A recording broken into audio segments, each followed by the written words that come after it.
Bonjour à tous et à toutes et bienvenue à notre rendez-vous quotidien consacré à la méditation de la parole de Dieu. Nous sommes aujourd'hui le 13 octobre 2021. Vous faites bien de vous connecter sur cette chaîne, c'est le temps consacré à la halte spirituelle pour la journée. Installez-vous bien, c'est parti pour cette nouvelle édition. Bien-aimés du Seigneur, nous sommes en Luc au chapitre 11, versets 42 à 46. Installez-vous bien.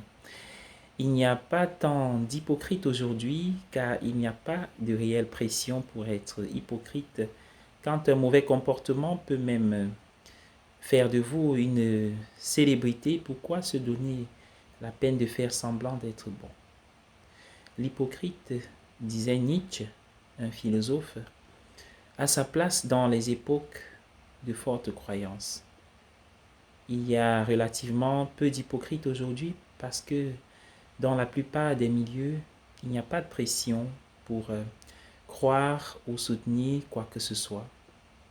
En fait, la pression va dans la direction opposée.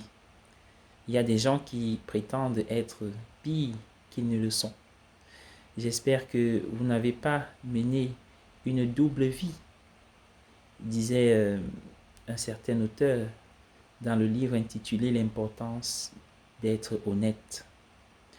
En prétendant être méchant et en étant tout le temps bon. Ce serait de l'hypocrisie.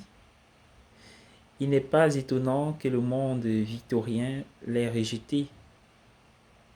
Il n'était pas encore prêt pour la nouvelle hypocrisie, se contentant bien de l'ancienne. Nous parlons de cet auteur avec ce livre. Il est facile pour nous aujourd'hui de mépriser les pharisiens historiques. Nous pensons qu'ils sont un vice dont nous sommes particulièrement exempts. L'honnêteté, pensons-nous, est notre plus grande vertu. C'est une vertu essentielle, mais c'est facile quand il n'y a pas ou peu d'enjeux. N'importe qui peut être un joueur de tennis quand il n'y a pas de règles et pas de filet.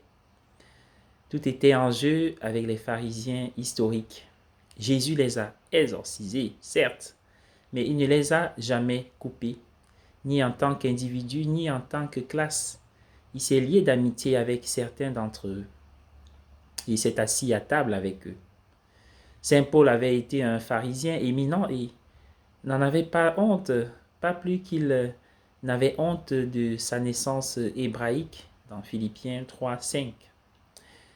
Le feu qui brûlait en lui pour le Christ avait autrefois brûlé pour la loi. Et c'était le même feu, réorienté.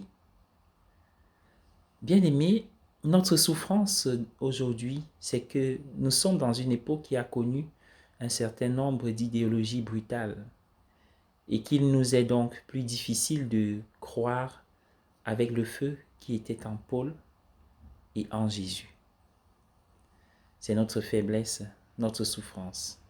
Cela ne nous rend pas supérieurs aux pharisiens. Bonne journée à tous, soyez bénis et nous pouvons ensemble dire pour toutes les situations que nous vivons dans nos familles, dans l'Église, dans le monde, pour la paix, le pardon, la réconciliation, pour le relèvement, pour les blessures, pour les joies et les peines. En cœur, prenons un Ave Maria en récitant « Je vous salue Marie, pleine de grâce, le Seigneur est avec vous. Vous êtes bénie entre toutes les femmes, et Jésus, le fruit de vos entrailles, est béni. Sainte Marie, Mère de Dieu, priez pour nous pauvres pécheurs, maintenant et à l'heure de notre mort. Amen.